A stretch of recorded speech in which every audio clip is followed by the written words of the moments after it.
Hello everyone, Mr. E here, and today we're taking a look at a Psyker build. This is Suiciker, aka Kamikaze E. Both are pretty banger names, you can decide for yourself which one you want to use. This is perhaps the craziest build I've ever posted to the channel, and that's really saying something, considering we have the likes of Ogrenheimer and Infinite Smite Psyker and Rat King to compare it to, but this thing is held together with Scotch tape and pixies.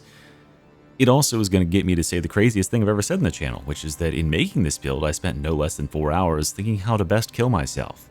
I came up with something pretty creative, hopefully you enjoy it, and if you do, make certain to like and subscribe. We're going to start here with the melee weapon, which is very much essential for this, the Blaze Force Sword, the Elise Mark V. First of all, you want to get a roll that's something like this. We don't really care about damage that much, but mobility is very important, and warp resistance needs to be as low as humanly possible. An absolutely perfect roll here would have 0% warp resistance, and then, 80 and everything else, but yeah, that's the goal. Low warp resistance. We don't care about damage, we care about mobility. For perks, we want crit chance and flak armored enemies, and for blessings, we want Uncanny Strike tier 4, and we want Deflector tier 1. That is very important to building our peril just that little bit better, because the block cost efficiency is just too damn high on that tier 4 one. Then we're going to go on to our ranged weapon here. Void Blast is the choice for us here, but it doesn't really matter, essentially. We are spending 90% of our time on the melee and getting into melee, and then of course detonating ourselves when the time arises and Allah calls to us. We will take advantage of that and immolate in the midst of their ranks. So your Void Blast staff can be used to generate a good bit of peril, although that's done faster with the Blaze Force Sword. You also want to drop your warp resistance as low as possible on this weapon to get that to happen. The other good options you can choose is if you just want to do more boss damage or something, you could go for like the Las pistol, but I feel like I've overused that at this point, so we can just stay with the Void Blast and give our team some extra CC. We're going for Curios.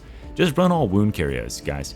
You're gonna fuck up, right? You're gonna make an attempt on your life, or rather an attempt on everybody else's lives, and it's not going to go well, and you are going to want to have some extra wounds to fall back on. Keep in mind that this does give you 4 attempts, right, to just explode yourself. And remember, if you've got a health station or something in the room, there's no penalty really to just blowing yourself up and getting a bunch of damage, like clear a horde or something with it. The thing does actually a pretty good amount of damage.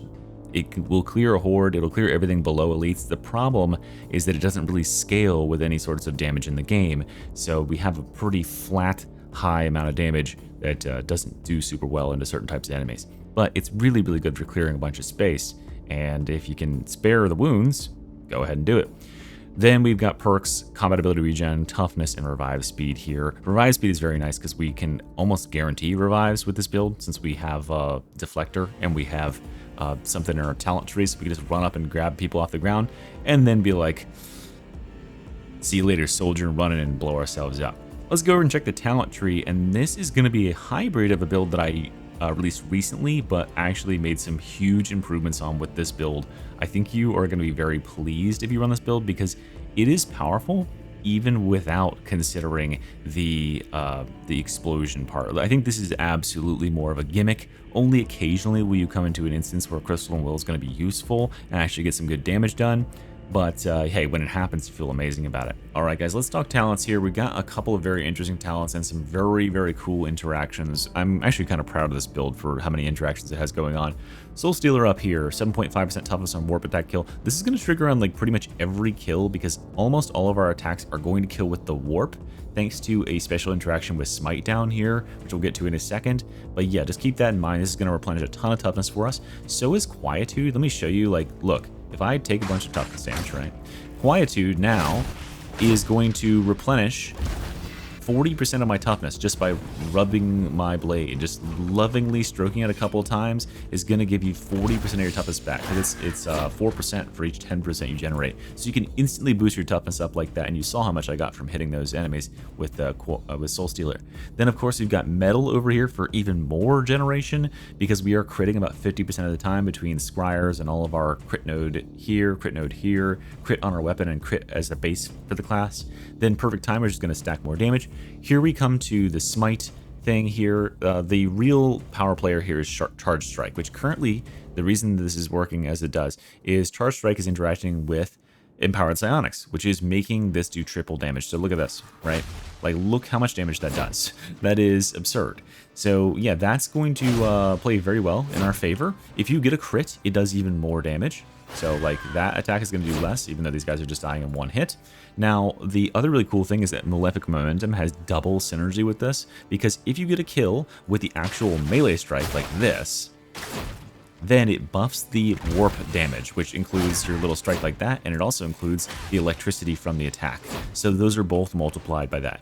If you get a kill with the electricity from the attack, then it buffs your regular melee damage. So this buffs both parts of our damage, which is crazy. Melee attack speed, then warp splitting for cleave here. We go crit into empathic evasion because we have such high crit. We're going to be staying very evasive with this. Then Psychonetics or one with the warp because we're on high peril constantly thanks to our general peril generation plus Scryer's Gaze. Scryer's Gaze is going to cause us to be super fast because we are going warp speed here. We're running in, we've got damage resistance, we're critting constantly, we're getting up on those enemies, we're boosting our damage to the moon, and we are just running at them. We're cutting them apart. 90% of your damage in this build, 95% of your damage in this build is going to be meleeing the shit out of enemies and cutting them to pieces, and then 5% is going to be very satisfyingly blowing yourself up in the middle of their ranks. Now, we've got precognition as well, which is just going to boost our headshot damage, and it also helps us to get more stacks of this by getting those headshot kills. Not only are we very aggressive, we can also be very, very defensive thanks to kinetic deflection, which is one of the reasons why we have revive speed. In addition to it being really good, we can guarantee a revive with kinetic deflection because there's almost no chance the enemies can actually break our block. And little do they know, when they're hitting me like this, they're actually generating peril. They're playing into their own doom. So once they get kind of high, I'll give them the shove back, and I'll give them one of these, and then I'll just charge up, and I'll be like, oh, goodbye, and everyone dies, right? So that's how you would play around a group of enemies like that. You can stall them all day, and then look for an opening and go kaboom. So over here, we've got Stamina and Warp Rider, which for obvious reasons, and then Warp Ghost, which is going to keep our passive quelling down, which means our peril is going to stay high for a very, very long amount of time, which is great for everything about this build, right? We want to be on high peril, like hanging out there for a very, very long time, even when Scryer's isn't up, because we can instantly detonate ourselves at the drop of a hat. Then we're going to go over here and do Vulnerable Minds and Crystalline Will. I guess I'll explain Crystalline Will right now. Crystalline Will has pretty much a flat amount of damage. It's not scaled by like any sorts of damage, unfortunately. So you're always going to end up dealing like this much to a shotgunner. Just let me show you. This is on Auric, by the way. Oh, why is that guy die? Oh, he's the lighter shotgunner. So yeah, those shotgunners, they just die, right? These guys can just die. So if you got scabs around you, go for that. There's two mods that I definitely recommend you have if you want to go for this build. The first one is health bars. If you don't have health bars, don't play this build.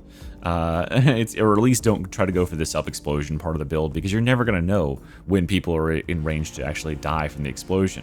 The other mod is a new one that just came out that will actually highlight enemies. I don't have it, but it'll highlight enemies that are low enough to be killed by the explosion, which could absolutely be a game changer for this, because you know exactly who to run in and explode on. So yeah, Crystalline Will is good, and just look for those enemies that are weak to it. Usually it's like shotgunners and gunners. Like they just require a little bit of damage. Like this guy won't die to a regular explosion, right?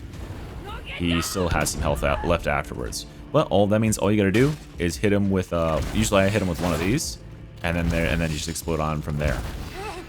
Boom, there you go.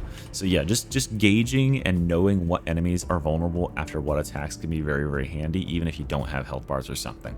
Smite has one weakness, or the electric attacks have one weakness, and that is of course armor, right?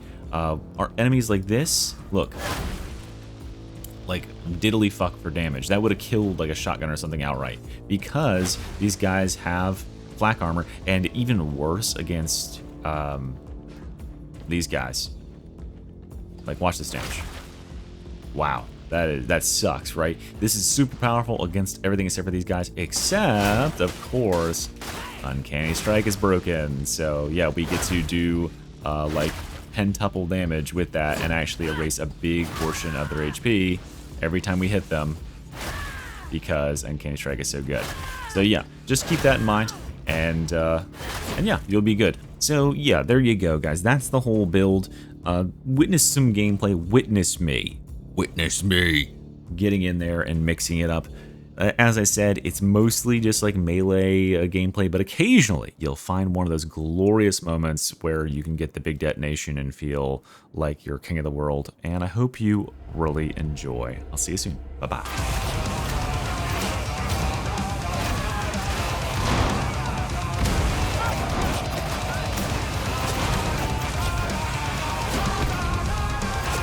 Got him. Okay.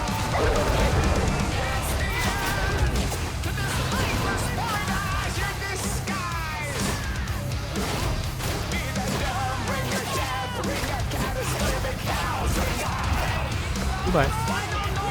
Oh, they killed my dudes. Oh, I got one.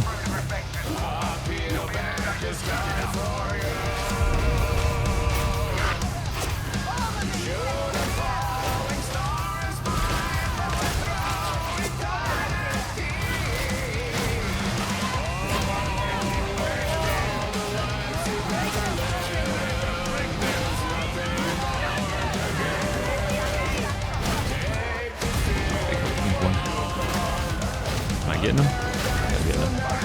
Let's go in. Let's do it. We got him. Yo, it's a huge explosion. Look at the kills. Hell yeah.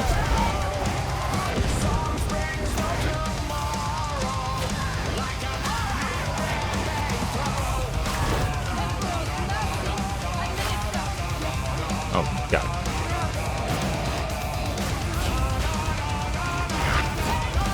Fuck you. I'm on the way.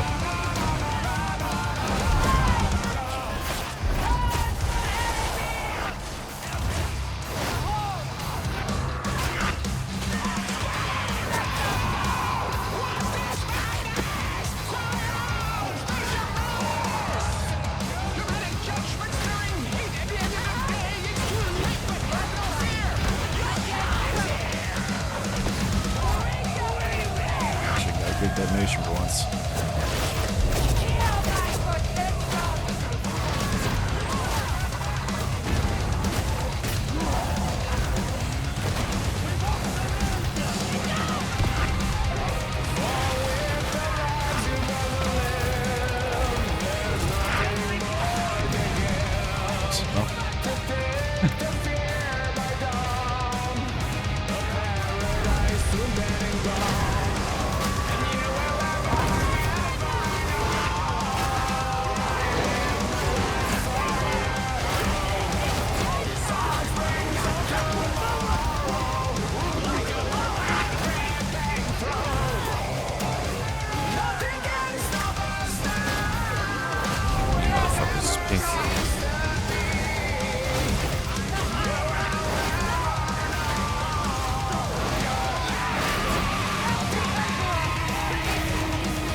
I'm doing it!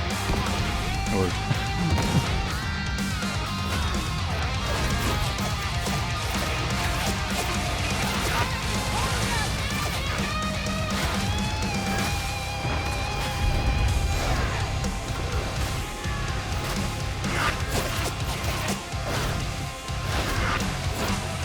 I could get you. thank you.